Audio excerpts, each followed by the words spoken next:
Jesús murió en la cruz. Esa es una de las afirmaciones más repetidas de la historia. Creyentes y no creyentes la aceptan casi sin cuestionarla.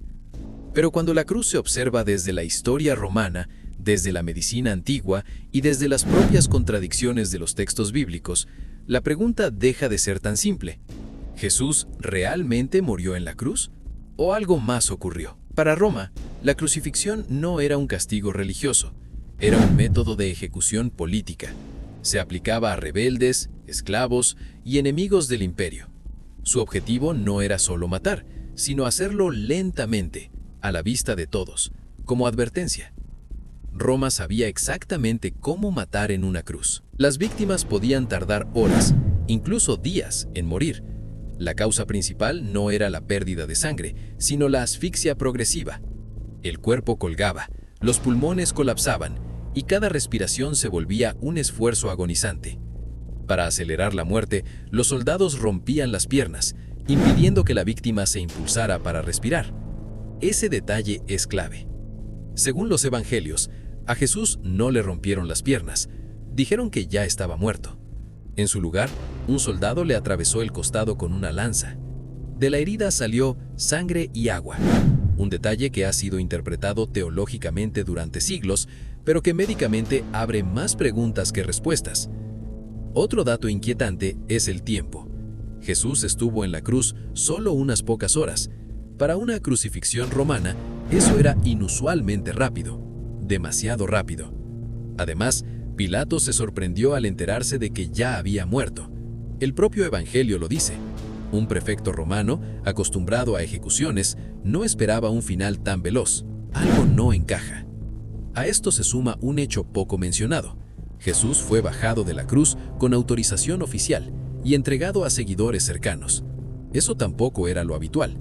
Las víctimas solían quedar expuestas hasta descomponerse, como humillación final. Desde el inicio, la muerte de Jesús no sigue el patrón romano estándar. Y cuando una ejecución no sigue el protocolo, la historia empieza a dudar. Para entender si Jesús realmente murió en la cruz, primero hay que entender cómo Roma se aseguraba de que nadie sobreviviera. Los soldados romanos eran profesionales, no improvisaban. La crucifixión tenía reglas claras. El cuerpo debía permanecer colgado hasta la muerte comprobada. Si había duda, se rompían las piernas. Si aún respiraba, se dejaba más tiempo. La muerte debía ser indiscutible. Por eso el detalle del soldado que atraviesa el costado es tan importante. El Evangelio de Juan es el único que lo menciona. Los otros no. Y no dice que la lanza se usara para matar, sino para comprobar. El texto afirma que salió sangre y agua. Desde una lectura médica moderna, esto podría interpretarse como la separación de fluidos corporales, algo que puede ocurrir en casos de shock severo, traumatismo torácico o acumulación de líquido en el espacio pleural. Pero también podría indicar que el cuerpo aún no estaba completamente colapsado. Si Jesús hubiera muerto por asfixia total, como era habitual, la salida de líquidos no sería tan clara. El detalle parece más simbólico que forense, y eso vuelve a generar dudas. Hay otro elemento crucial.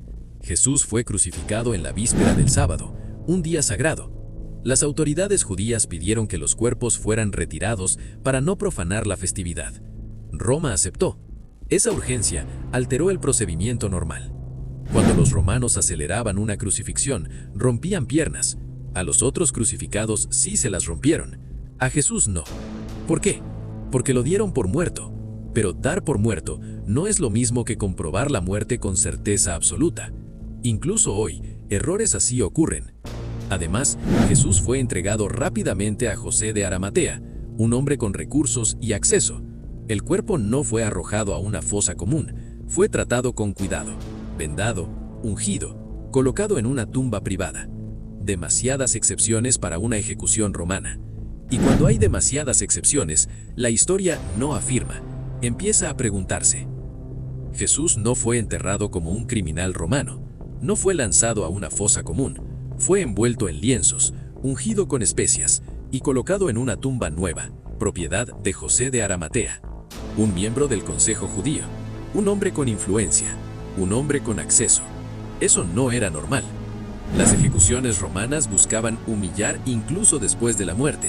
El cuerpo era parte del castigo. Aquí ocurre lo contrario: cuidado, respeto y rapidez. Según el relato, la tumba fue sellada y vigilada, pero ese detalle aparece solo en un evangelio. Los demás no lo mencionan. Otra vez, versiones distintas para un mismo hecho central. Ahora aparece un punto médico clave. Jesús fue envuelto con grandes cantidades de mirra y áloe.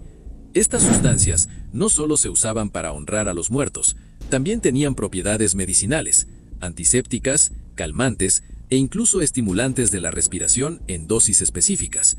No se afirma que Jesús estuviera vivo, pero tampoco se puede afirmar con certeza absoluta que estuviera muerto. La tumba, además, no era un ataúd sellado herméticamente. Era una cueva excavada en roca, fresca, oscura, con circulación de aire. Un entorno que en casos extremos podría permitir que alguien inconsciente sobreviviera unas horas más. Aquí es donde la historia se detiene y se vuelve prudente. No afirma una supervivencia, pero reconoce que el escenario no es imposible. Y luego está el tiempo. Los evangelios dicen que Jesús fue visto vivo al tercer día, no inmediatamente, no en la noche, después de un periodo suficiente para que alguien gravemente herido pudiera recuperar conciencia o morir definitivamente. Desde la historia, esto no prueba nada, pero sí deja claro algo. El relato de la resurrección nace en un contexto donde la muerte no fue tan clara como se suele pensar. Y cuando una muerte no es completamente clara, el debate no se cierra, se abre. Los primeros testimonios no describen a un Jesús glorioso descendiendo del cielo.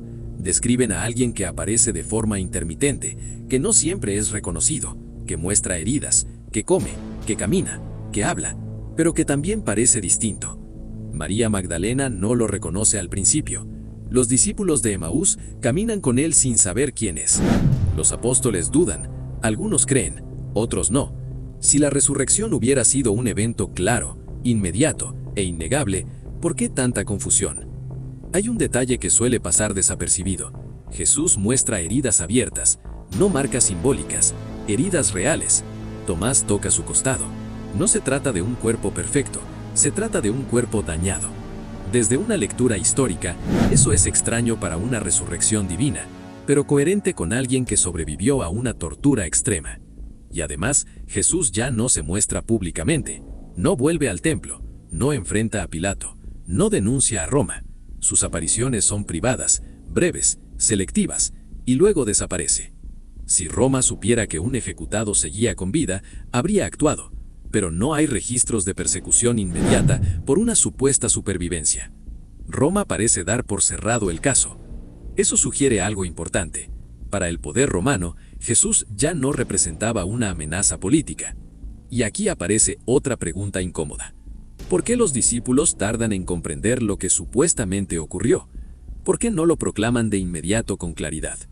Porque tal vez ni ellos mismos sabían exactamente qué había pasado. Entre una resurrección milagrosa y una supervivencia extraordinaria, la frontera histórica es más difusa de lo que suele admitirse. Y todavía falta el último elemento, el silencio. No hay registros romanos persiguiendo a un Jesús resucitado. No hay órdenes de captura. No hay ejecuciones adicionales por haber fallado. Para Roma, el caso estaba cerrado. Eso no prueba que Jesús sobreviviera, pero sí indica que, políticamente, dejó de ser relevante. Un rebelde ejecutado, o neutralizado, ya no era una amenaza. Con el paso del tiempo, el relato se transforma. Los primeros testimonios hablan de visiones, apariciones y dudas. Los textos posteriores afirman con mayor seguridad la resurrección física. A medida que la historia se aleja del hecho, la certeza aumenta. Eso es común en la construcción de mitos. Históricamente, solo se puede afirmar algo con claridad. Jesús fue crucificado. Eso lo confirman fuentes cristianas y no cristianas. Lo que ocurrió exactamente después no puede probarse con la misma firmeza. La historia no puede confirmar una resurrección milagrosa. Tampoco puede demostrar una supervivencia definitiva. Pero sí puede señalar algo incómodo. La muerte de Jesús no siguió el protocolo romano estándar. Fue rápida, excepcional y rodeada de decisiones inusuales. Y de esas grietas nace la pregunta. El cristianismo no se construyó sobre un cadáver observado por todos. se construyó sobre testimonios, experiencias y una convicción profunda de que la muerte no tuvo la última palabra. Tal vez Jesús murió en la cruz. Tal vez sobrevivió lo suficiente para que sus seguidores lo vieran con vida. Tal vez la verdad se perdió entre el trauma, la fe y el tiempo. La historia no dicta dogmas. Solo recuerda que incluso los hechos más sagrados están rodeados de incertidumbre humana. Y a veces, esa incertidumbre dice más que cualquier certeza absoluta.